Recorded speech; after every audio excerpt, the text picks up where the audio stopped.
131? Ay, yes po. Abot ko lang po kung ini ang opisina kan ako Bicol Party List 131. Opo, sir.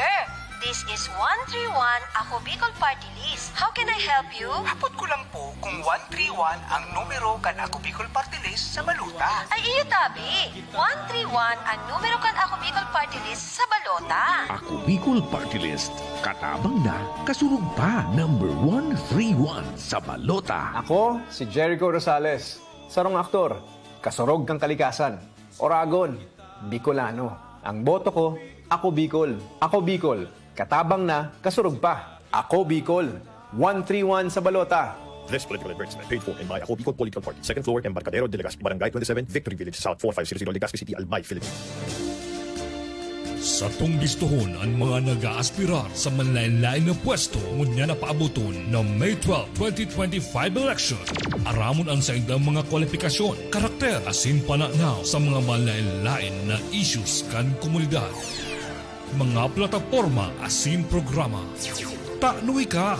Taknuwi ka! Radyo Natin FM Naga Job Interview sa mga kandidato. Taknuwi ka! Lunes hanggang Sabado, digdi sa 89.5 Radyo Natin FM Naga. Taknuwi ka!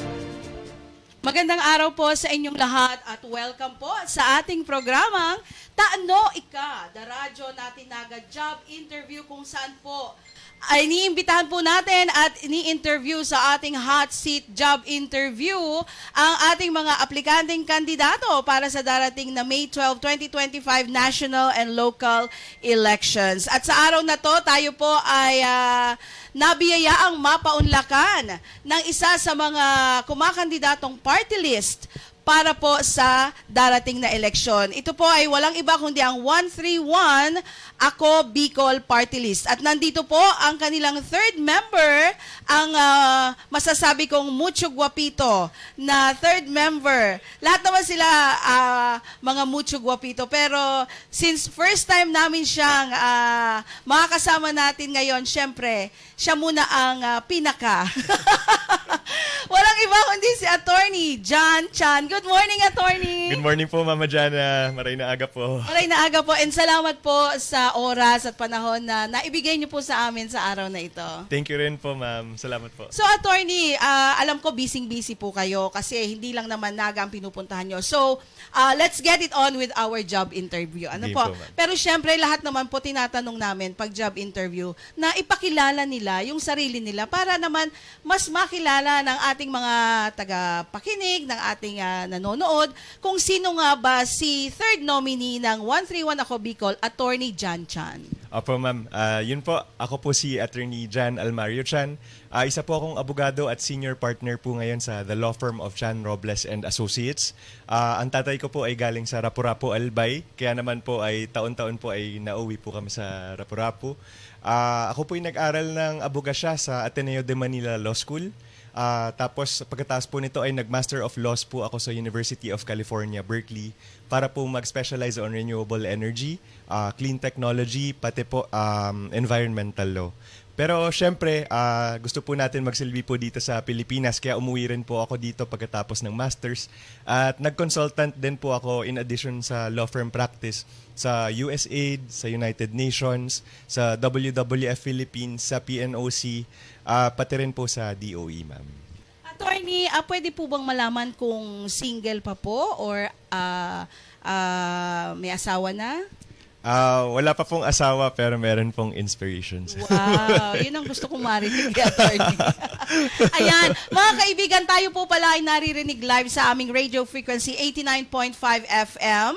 Tayo po ay napapanood din sa aming FB page, Radyo Natin 89.5 Naga. At tayo rin po ay may live streaming sa radyonatinfm.com/Naga. Kaya i-continue lang po ang inyong pag-like at pag-share ng ating programa para po mas malaman nyo kung ano ba ang maihahatid sa atin ng 131 Ako Bicol Party List. So, attorney, ito na po ang ating unang question with regards naman po sa employment and livelihood opportunities. Ano po ang mga pangunahing programa ng Ako Bicol para makalikha po ng trabaho at saka po para mapalawak yung oportunidad sa kabuhayan dito po sa Region 5? Opo, bukod po sa hinahatid po ng Ako Bicol na tupad, ay meron din po tayong mga Sustainable Livelihood Programs or SLP in partnership po with DOLE. Yung ginagawa po natin dito sa Sustainable Livelihood Program is dinadala po natin yung mga seed capital, binibigyan po natin ng seed capital yung mga kababayan natin Bicolano para po sila ay meron pong pang startup na capital kung sakaling gusto po nila magnegosyo. Bukod po dito, meron din po tayo mga naihahatid na opportunities sa pamamagitan po ng Tarabangan Caravan kung saan po yung Ako Bicol ay pumupunta sa iba't ibang lokalidad kahit po sa mga malalayong lugar para naman po yung mga kababayan natin Bicolano ay pwede pong mag-apply sa trabaho dito sa mga Tarabangan Caravan na nagbibigay rin naman po bukod pa sa job opportunities ay meron din po tayo ditong mga medical mission, meron po tayong binibigay na dental clinic, tsaka iba't ibang mga serbisyo pa po, ma'am. Paano naman po ninyo, o paano naman po ng 131 Ako Bicol, sinisiguro na yung tulong po na lalo na po sa kabuhayan, ano po ay naaabot pati sa mga nasa liblib na lugar o yung mga maliliit na sektor tulad ng tricycle drivers at yung mga street vendors? Apo.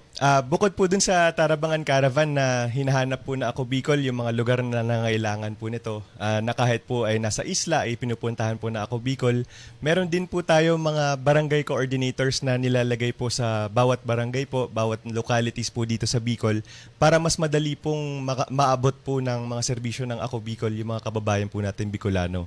So sa pamamagitan po ng mga barangay coordinators po natin, mas approachable, mas madali pong marinig po kung ano yung pangangailangan ng mga komunidad at at isa dito ay siyempre yung pagdating po ng mga opportunities po sa mga kababayan po natin sa iba't ibang lugar po. Ayun.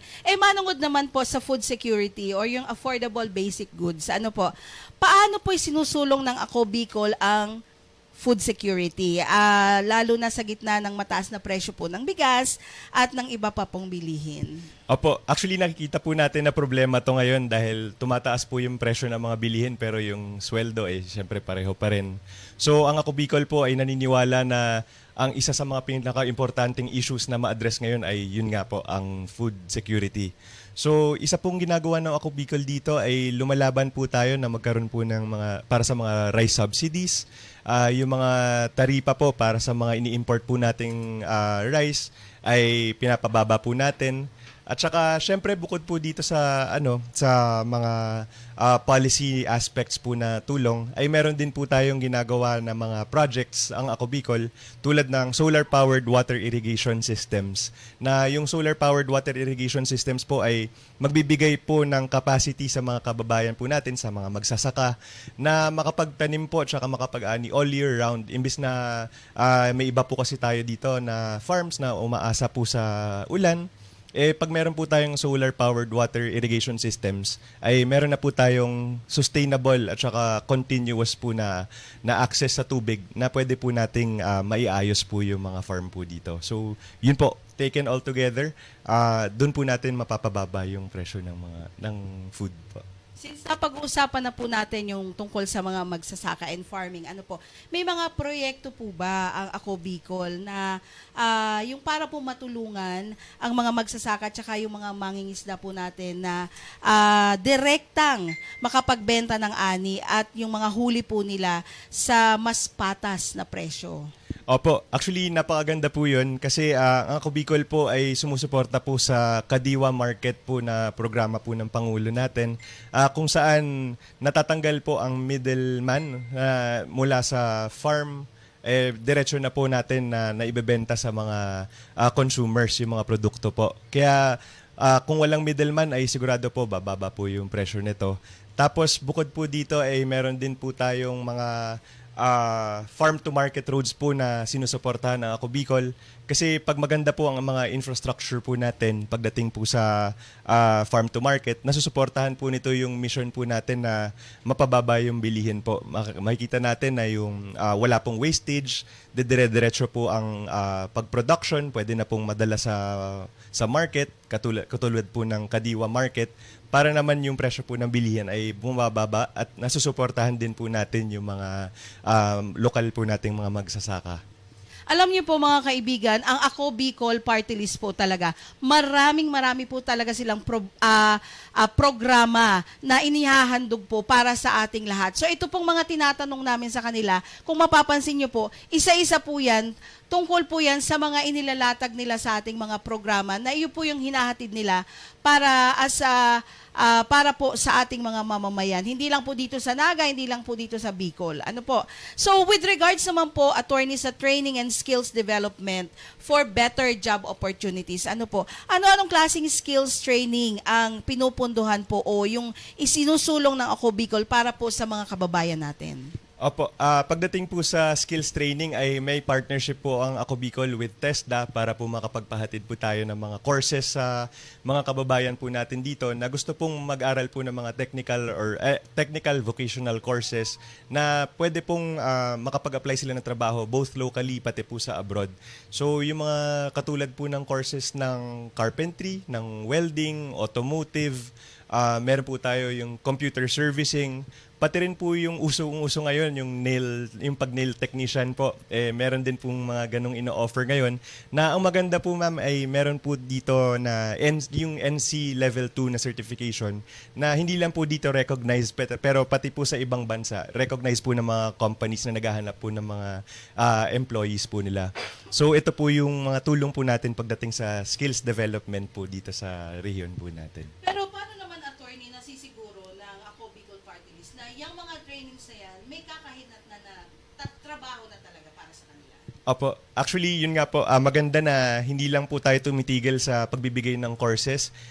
Katulad ng pag-graduate pa lang po ay nagbibigay po tayo ng mga kagamitan na pangangailangan po nila. Kunyari, yung welding equipment, nagbibigay po ang Ako Bicol.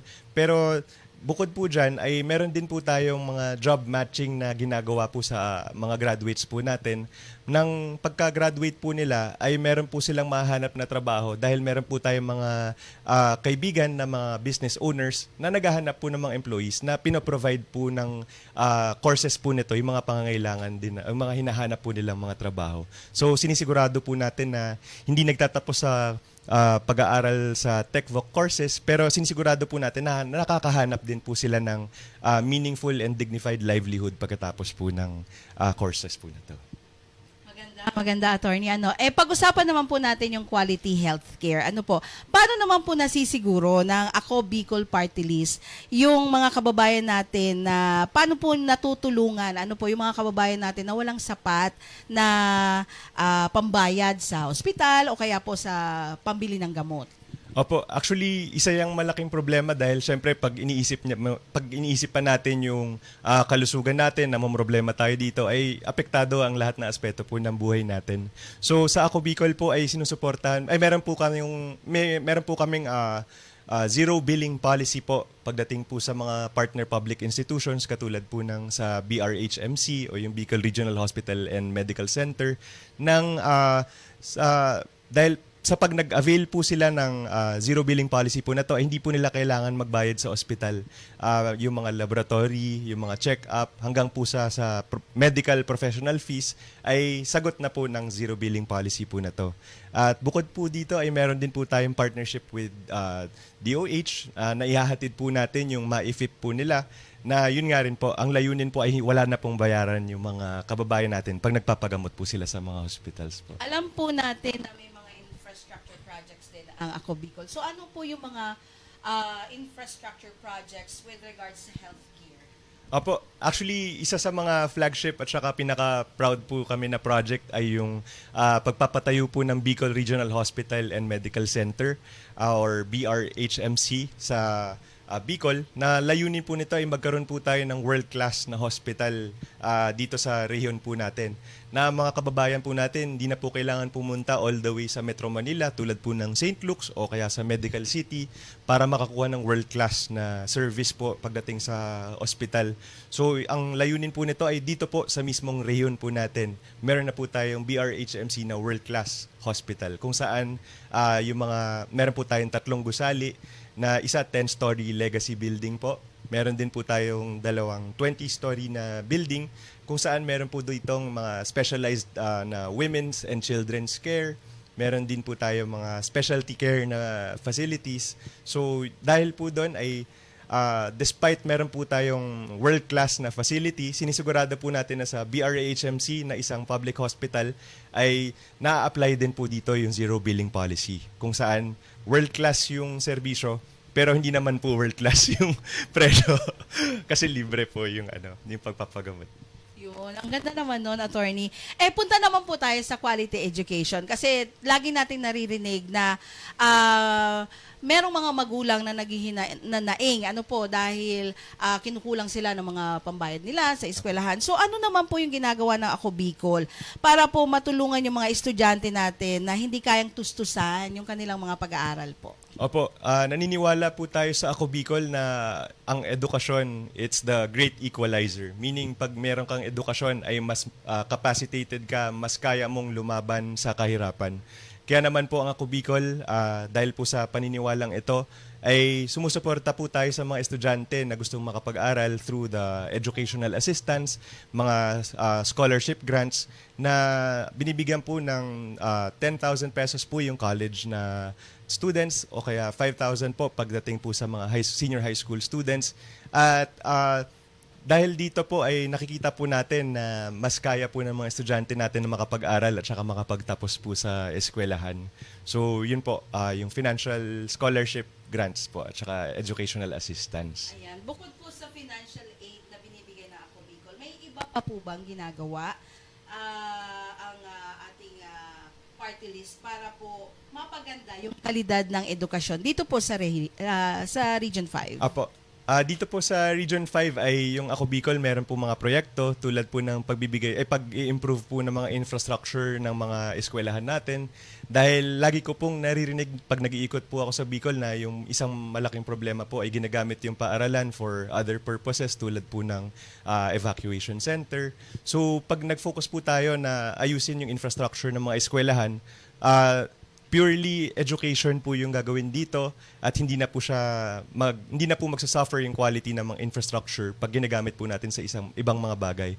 Pero bukod dito ay namimigay rin po tayo ng mga computers or laptops para po yung mga estudyante at saka yung eskwelahan ay mas maging digitized po or digitalized yung education process po nila. So bukod po dito, nagbibigay rin tayo ng mga trainings po sa mga guro na gusto pong mas ma-improve pa po yung quality of teaching po na nagagawa nila. So overall, makikita po natin na ibang aspeto po ng edukasyon yung tinututukan natin para ultimately maganda po at saka mag-improve ang education po dito sa region po natin. Ayan. Attorney, pwedeng huminga ka po muna ngayon sa ilang minuto. Dahil tayo po muna ay magko-commercial break. Magbabalik po ang ating programang Taano Ika, the radyo natin naga job interview. Makalipas lamang po ng 1 minuto, dyan lang po kayo, magbabalik kami. Sa tong listohon ang mga nag-aaspirar sa manlain-lain na pwesto ngunya na paabuton ng May 12, 2025 election. Aramon ang sa indang mga kwalifikasyon, karakter, asin pananaw sa mga manlain-lain na issues kan komunidad. Mga plataforma asin programa. Taanoy ka! Taanoy ka! Radyo natin FM Naga Job Interview sa mga kandidato. Taanoy ka! Lunes hanggang Sabado, digdi sa 89.5 Radyo natin FM Naga. Taanoy ka!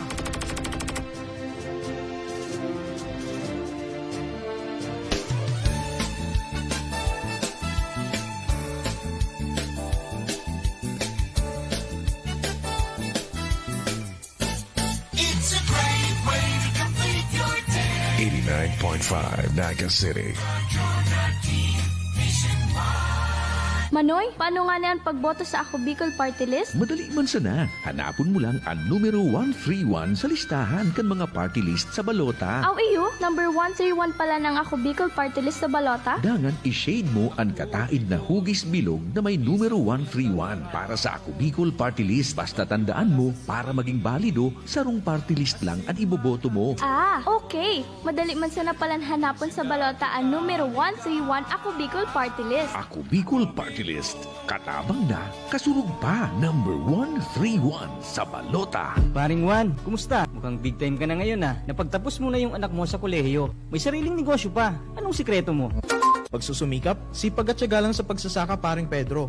Sumala ako sa grupo ng mga magsasaka at dahil sa kanila, nakatanggap ako ng mga libreng binhi at abono mula sa Department of Agriculture. Nakasali din ako sa mga training kung saan natuto ako ng mga makabagong teknolohiya sa pagsasaka.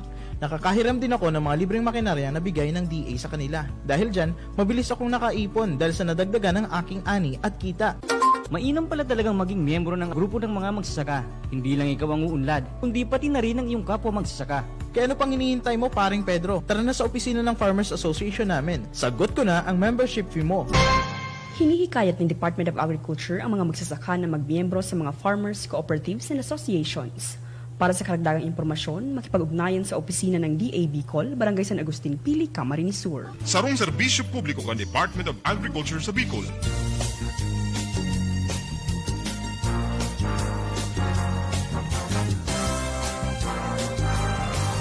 The mighty sound across the archipelago. Radyo natin nationwide. Bay, lingaw ako. Ano da nga ni iso numero kan Ako Bicol Party List? 131. Yan ang numero kan Ako Bicol Party List. Iyo pay, tuom ko na. 131 ang numero kan Ako Bicol Party List, 131. Pirmi mo nga ning romdomon. 131 Ako Bicol Party List. Ako Bicol Party List. Katabang na, kasurog pa. Number 131 sa balota. Sa tong listohon ang mga nag-aaspirar sa manlain-lain na pwesto ngunya na paabuton ng May 12, 2025 election. Aramon ang sa indang mga kwalifikasyon, karakter, asin pananaw sa mga manlain-lain na issues kan komunidad. Mga plataforma asin programa. Tanuwi ka! Radyo natin FM Naga Job Interview sa mga kandidato. Tanuwi ka! Lunes hanggang Sabado, digdi sa 89.5 Radyo natin FM Naga. Tanuwi ka!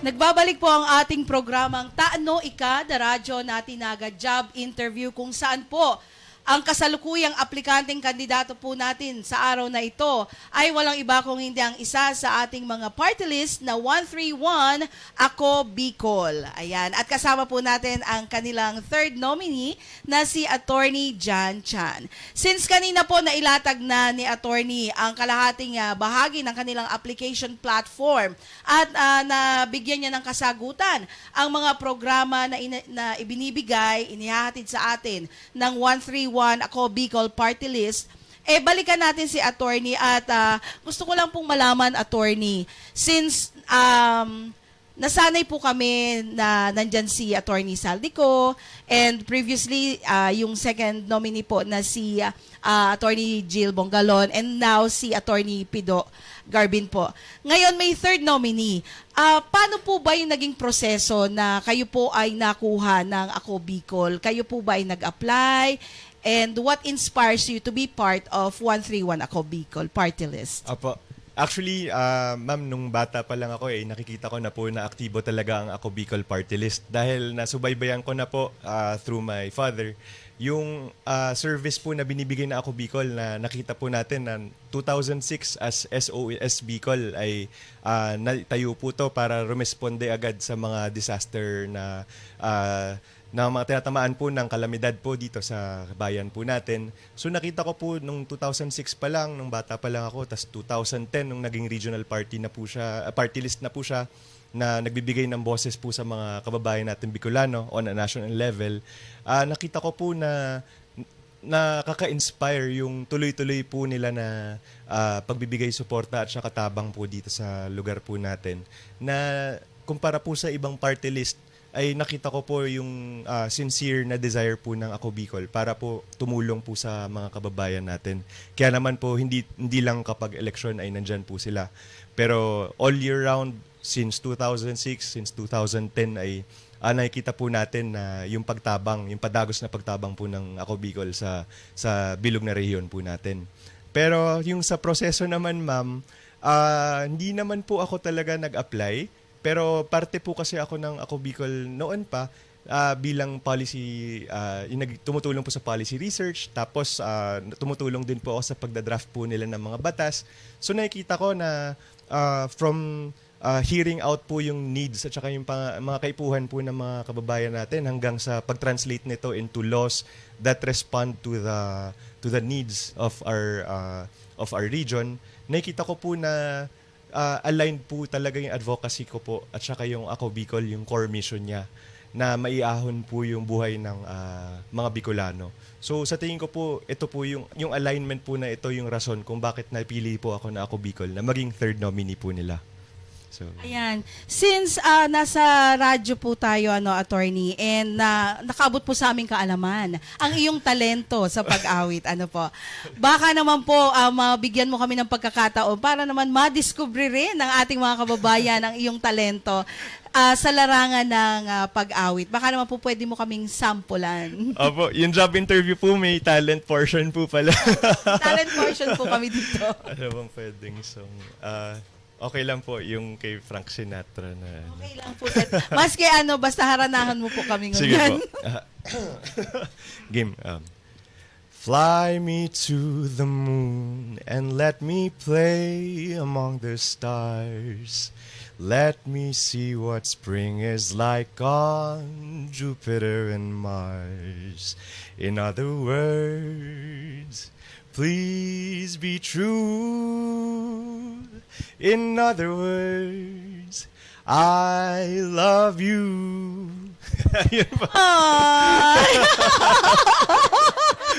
Sana all! Ang sarap pakinggan, attorney, ng boses mo. Nako, pwede ka ng kung hindi ka po siguro naging third member, pwede ka po sa mga mga singing gigs. Po? Ayan. Thank you po. Nainggit ako sa inspirasyon ni attorney. Sana all na lang talaga. Ayan. So, attorney, bilang last question po namin dito sa aming programa, since ito po ang tagline ng aming dinadalang programa para sa ating mga aplikanteng kandidato. Alam naman po natin na every election, padami ng padami ang mga party list na kumakandidato. Pero nandyan lagi ang Ako Bicol. So ngayon po na May 12, 2025, Ako Bicol 131, Ako Bicol Party List man giraray, an sa indang shishadan sa kanilang mga balota. Ako Bicol Party List. Opo. Para sa akin po, syempre gusto ko po na invite po yung mga kababayan natin na sa susunod na eleksyon ay iboto po ang 131 Ako Bicol Party List. Throughout yung more than 10 years, actually 15 years of existence po na Ako Bicol, nakikita po natin yung padagos na pagtabang po niya sa ating rehiyon.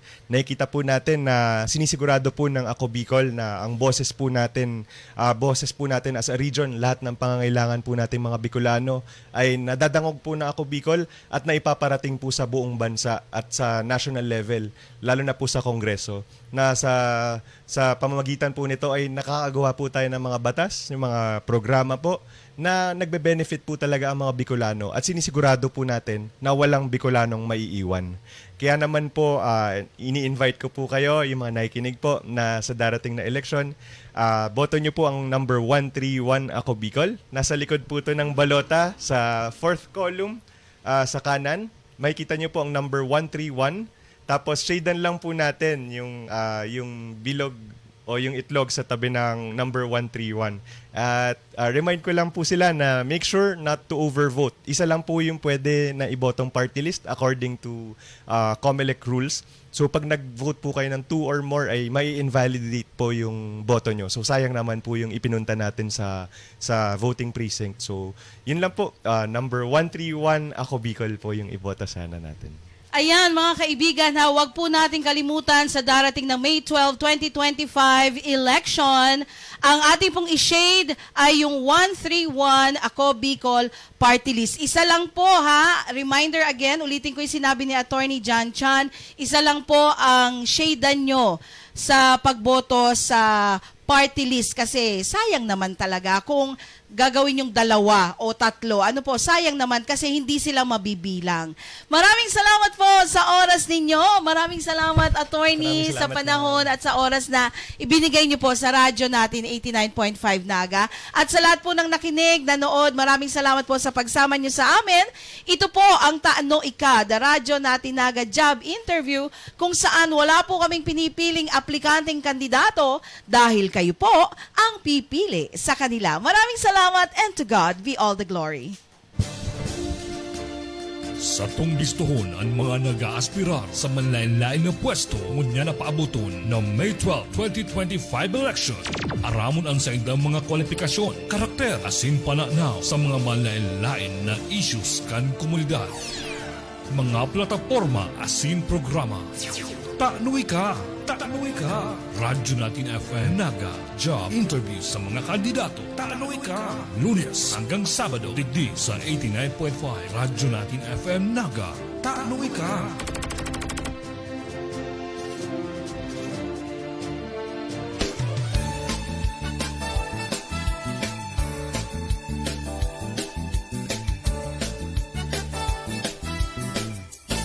It's a great way to complete your day. 89.5 Naga City.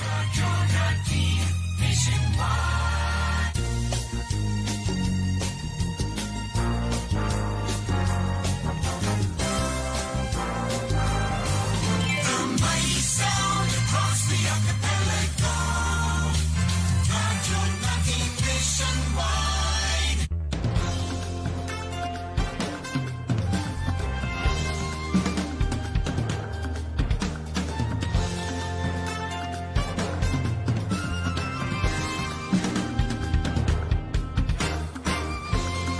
All over the nation, we're here for you.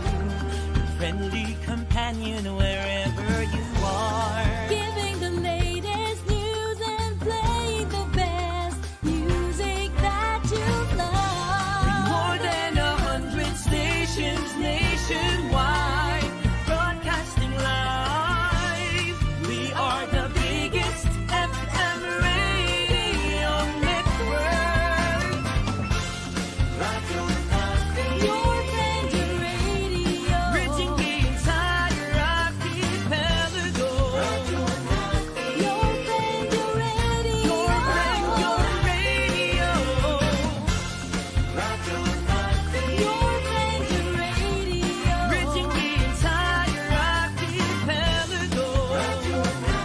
Your friendly radio. Your radio. Radyo natin. Ago! Sarong kiss man daw dyan. Kanakantahan mo sana yan.